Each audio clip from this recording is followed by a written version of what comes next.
going to try to teach you the correct squat form. So you're going to have to, there's a few ways to do squats. There's front, which is when your legs are together, and you just go straight down. Most people don't really go too low. The lower you, it really works your quads. So if you really want to go a little bit lower to work your quads and your glutes and your hamstrings, that's fine. But most people really don't. Then you have what most people just call a normal squat, or a back squat if you have a bar, and you're going to go just like this. I'm going to break down basically these two forms and the one against the wall. So, and then you have a sumo squat, which is just wider stance. And then there's goblet squats. It's basically the sumo squat where you just hold the dumbbell here. Then you have wall squats, which just go like this. It's easier to do it with a ball. And then I recently found this form, which, hold on, let me take my socks off. Excuse me, I got all these layers of clothes and I just finished working out and I don't like getting cold right away before I do my warm up or my stretching. So this one's new, and this one really, I realized, helped me get my form down correctly. I used to do squats really wrong when I first started lifting. I had nobody to help me guide me. I couldn't afford the training. I could barely afford the gym. So now I figured out how to do it. I got it down pat, and I want to teach you. So this one is just against the wall. Get as close as possible. Lace your hands behind your head and almost try to kiss the wall. That's going to show you the correct form to put your butt out and how much to curve your back. And then back up. Stick your butt out as if you're going down to a chair. And back up. Make sure you squeeze your glutes when you come back up. Now another important thing is you want to slightly turn your knees out. You never want your knees to go over your toes. I don't even know how to do that. But you never want your knees to really go over your toes. Unless you're doing Olympic type stuff. They have a lot of different type of rules. They do squats a little bit differently. But if you're really just trying to build glutes, hamstrings, and your quads, then you really just don't want to go over your toes. You really just want to slightly be shoulder width apart, and you want to turn your feet out slightly. Now this foot might always looks like it's always turned out. My knee and that foot have dancing problems from my dancing time, so it's okay. Just slightly turn out, and if you want, you can put your hands straight out, do it like this. I just clap and do it like this. And then go straight down as if you're going to sit in a chair. Now as you're going down, you can push your knees out just a little bit to activate your glutes more. And come up, using your glute muscles to bring you up. And then squeeze your glute muscles when you come up.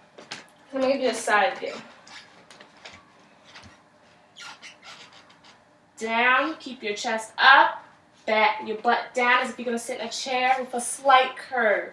Knees are not over your toes and slightly out.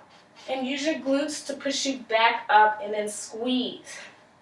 Now front squats are really just for your quads. Now I'm gonna show it from the side first.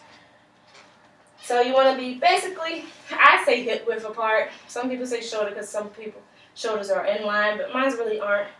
So you can do this, stand hips basically neutral, and then come down and back up. Again, make sure you're trying to sit into a chair by sticking your glutes and booty out first. So I'm going to sit down. Up, no chair. Come back up. Squeezing with your glutes. You're going to sit down. Oh, shoot, no chair. Come back up. Okay? So this is from the front. As if you're going to sit. Keep your chest up. Back slightly curved. Butt out. Come back up. Now you'll really feel it in your quads, especially with weights. I'm not really feeling it because I don't have any weights for me right now. But as you come down, make sure that your knees don't go over your toes. This, I suggest really no turned out anything. Just keep parallel and come back up. Now for the wall, again, just kiss it, come back down, and come back up. Now if you want to do it this way with a ball, this is another way for people that have still trying to learn form. Back is hurting when you do it. Again, you can turn your knees slightly out and bend down Come back up. Always hold your core in. Come down and back up. Now if you want to go out a little further, make it a little bit more challenging, mostly the ball will be here. So and down, back up, down, back up, down,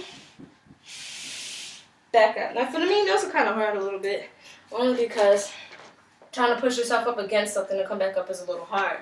But always make sure your core is engaged. That's how I cheat ab workouts. I always use my core in my exercises. It's what holds me up, and what pushes me through the exercise, and it keeps me balanced. So make sure your core is always in. Actually, let me take this off. This is a waist trimmer that I use when I work out only. I don't wear it during the day, just when I work out. So when you, this is relax. I don't know if you can see relax because I just lost all fat. So relax, and then when you suck in, it's like you're trying to bring your belly button to your spine. That's the best way I can explain it to you for holding your core in.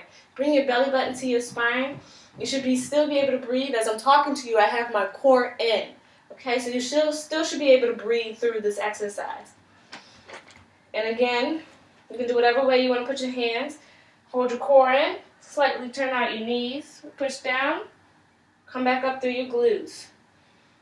Push down. Come up through your glutes. Okay? So I hope that helps, guys. If not, I'll make another video. Just let me know.